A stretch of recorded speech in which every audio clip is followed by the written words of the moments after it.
మహానాడు విజయం చూసి ఓర్వలేకే జగన్ ఏదేదో మాట్లాడుతున్నారని స్వచ్ఛంద్ర కార్పొరేషన్ చైర్మన్ పట్టాభి తీవ్రంగా విరుచుకుపడ్డారు. 5 ఏళ్ల పాలనలో సొంత నియోజకవర్గానికి కూడా తాగునీరు ఇవ్వలేని దుస్థితిలో జగన్ ఉన్నారని ఎద్దేవా చేశారు. కడపలో మహానాడు నిర్వహించిన ప్రాంతాన్ని సందర్శించిన పట్టాభి పారిశుద్ధ్య పనులను పరిశీలించారు. తాడేపల్లిలో జరిగిన మద్యం కేసుపై త్వరలో ప్రత్యేక దర్యాప్తు బృందం విచారణ ప్రారంభించబోతోందని, ఆ దర్యాప్తు జగన్ మాస్టర్ బెడ్రూమ్ వరకే వెళ్లే పరిస్థితి ఉందని వ్యాఖ్యానించారు. మహానాడు ప్రజల్లో ఆశాజ్యోతి రగిలించిందని పేర్కొన్నారు.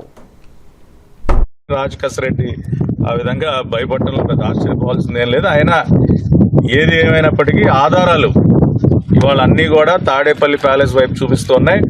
ఇప్పటికే దర్యాప్తు తాడేపల్లి ప్యాలెస్ గడపకి చేరుకుంది. అతి త్వరలోనే తాడేపల్లి ప్యాలెస్లో ఉన్నటువంటి మాస్టర్ బెడ్రూమ్కి సిట్ దర్యాప్తు చేరుకుంటుంది. 2.5 గంటలు మీడియాతో ప్రెస్ మీట్లో మాట్లాడినటువంటి జగన్మోహన్ రెడ్డి ప్రజలు అడుగుతున్నటువంటి ఒక్క ప్రశ్నకు కూడా సమాధానం చెప్పాల. మీరు ఆ రోజున చంద్రబాబు నాయుడు గారిని ఎఫ్ఐఆర్ లేకుండా అర్ధరాత్రి పూట 1000 మంది పోలీసులు పంపించి ఆయన బస్సులోంచి ఈడ్చుకుని వెళ్ళారు కదా, అటువంటి అప్రజాస్వామికమైనటువంటి పనులు రాష్ట్రంలో చంద్రబాబు నాయుడు గారి సారథ్యంలో ఉన్నటువంటి ఎన్డీఏ ప్రభుత్వం చెయ్యదు.